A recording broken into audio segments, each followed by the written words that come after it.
Did you know that the Nephites could move mountains? Welcome to another episode of Discovering the Book of Mormon through Science and Exploration.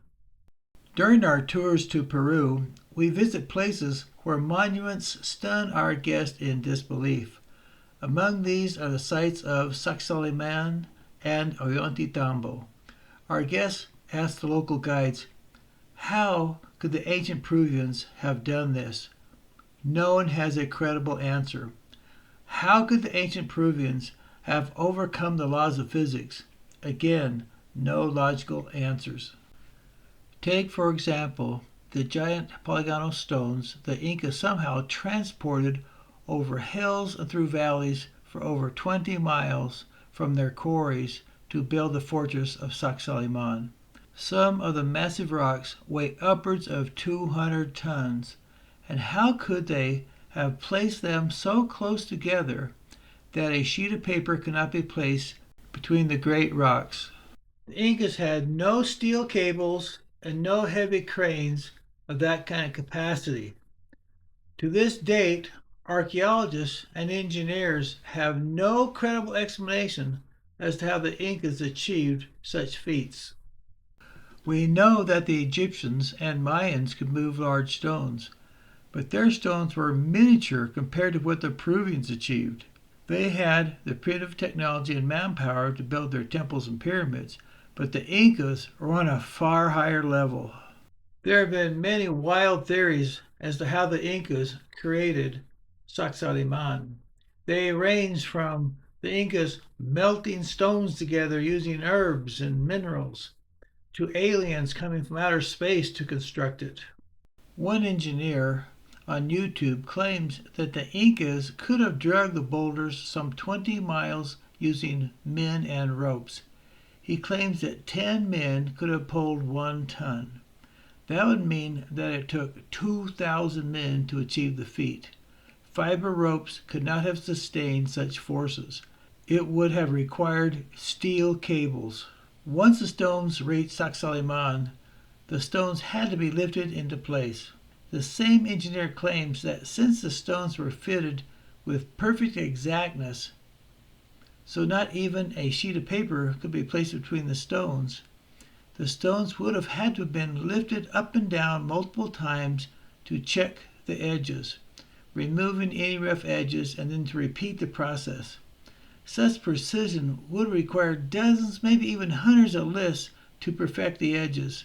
Yet no ancient cranes had the lifting capacity to lift such stones even once. And it would have taken hundreds, not dozens, of men to lift such a stone. We find an even greater mystery when we visit Ollantaytambo. Again, our guests ask us, how could the Incas have taken 50-ton stones across the rapidly flowing Urubamba River, then up a nearly 45-degree angle several hundred feet above the valley floor to build their temple? Not only did they have to get these massive boulders to the top of the hill, they had to fit the stones together with the same exact precision that they did at Sacsayhuamán, again without the use of cranes, steel tools, or mortar. This artificial intelligence created image tries to show how the Incas could have crossed the Urubamba River with these giant stones. However, the river is actually much larger, and instead of a few men, it would have taken 500 men to pull such massive stones. Here is another artificial intelligence image trying to show how the Incas could have pushed stones up the mountain to the top of the hill. Again, the illustration is unrealistic. At 10 men pulling 1 ton on level surface, it would have taken at least 1,000 men to push and pull a 50-ton stone up such an incline. I don't think that many people could even stand on that hill. Again, without pulleys, steel cables, and powerful mortars, this would have been impossible. So how did the Incas achieve such fate? I really don't know.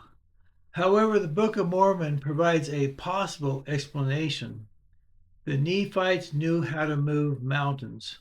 Mormon wrote, "Yea, behold, I say unto you that the saints who have gone before me, who have possessed this land, shall they cry unto the Lord, and as the Lord liveth, he will remember the covenant which he has made with them.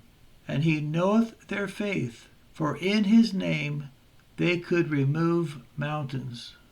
If the Nephites could move mountains, perhaps the later Incas retained the knowledge of how to use their faith in their bearded white God, Jesus Christ, to move massive boulders. Discover more about the Book of Mormon by subscribing to this channel. You can do so by clicking the link below. It is free.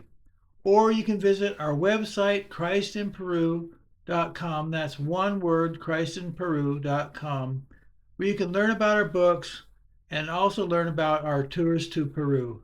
Thank you.